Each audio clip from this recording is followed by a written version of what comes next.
Wanneer ons deur moeilike tye gaan, wil ons baie keer net verstaan. Ons wil net antwoorde hê. Ons het baie hoekoms en ons het baie waaroms. En ons as mense probeer altyd sin maak van elke situasie waarin ons is. Of ons nou swaar kry, of ons hartseer is, ons wil altyd weet hoekom. Maar ons het nie altyd eers die antwoorde nodig nie. Ons het eers nodig om getroos te word, om in 'n Vader se arms in te klim en net vasgehou te word. Ons het 'n hart wat verstaan nodig, 'n stem wat sê jy is nie alleen nie, ek is jou Vader.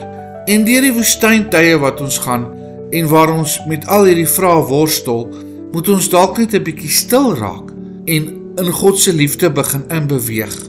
God wil jou nie net leer nie, hy wil nie net jou vrae antwoord nie, hy wil jou vertroos en hy wil jou dra. Deuteronomium 1:31 sê vir ons, en in die woestyn het jy gesien dat die Here jou God jou gedra het soos 'n man sy seun dra op die hele pad wat jy geloop het.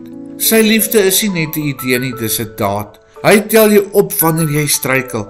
Hy hou jou vas wanneer jy voel jy wil breek. Ons noem hom Vader, nie net omdat ons glo nie, maar omdat hy gekies het om sy liefde aan ons te bewys, omdat hy gekies het om ons sy kinders te maak. Nie 'n afgeleë, ontoeganklike Vader nie, maar een wat die toue van sy liefde om jou vou, om jou nader aan hom te trek.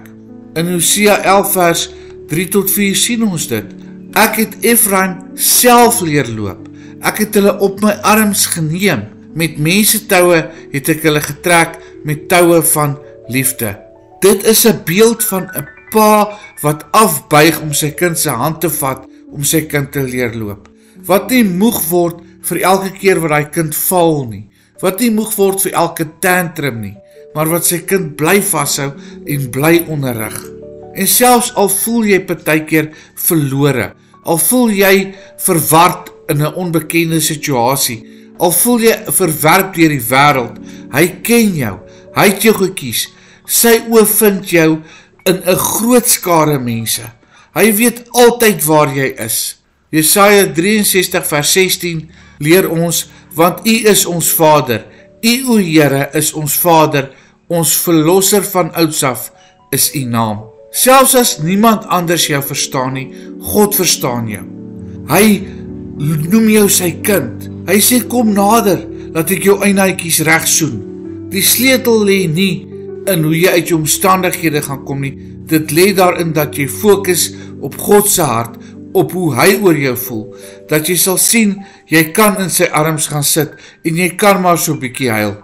Sy stem sal jy hoor sê, ek is hier, ek is jou Vader, ek is lief vir jou, en ek sal jou met liefde deur jou omstandighede dra.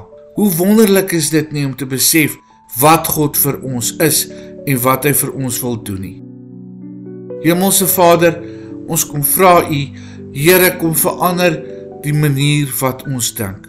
Kom maak U Vaderhart aan ons bekend, sodat ons in U liefde kan leef, sodat ons dit kan beleef en dit kan voel en dit kan oordra na ander. Vader, kom hou ons vas, want ons het U nodig. En kom maak ons harte absoluut op U gefokus. Ons bid dit in Jesus se naam. Amen. Onthou asseblief om die video te like en te subscribe na hierdie kanaal. Jou ondersteuning word waardeer. Dankie.